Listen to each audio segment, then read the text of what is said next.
Ela chega tão bem e tão bela, puxa as cortinas e abre a janela, sempre com a mesma delicadeza.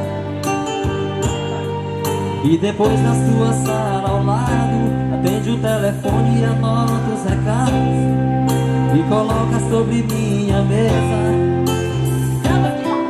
Está sempre muito sorridente, a também todos meus clientes. Para ela não há sacrifício, porém meu coração não quer entender e o que ela faz com tanto prazer do seu ofício.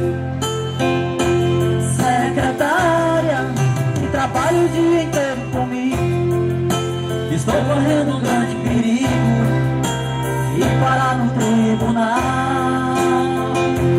Secretária, em falar contigo, mas tenho medo de ser confundido por um assédio sexual. Vai!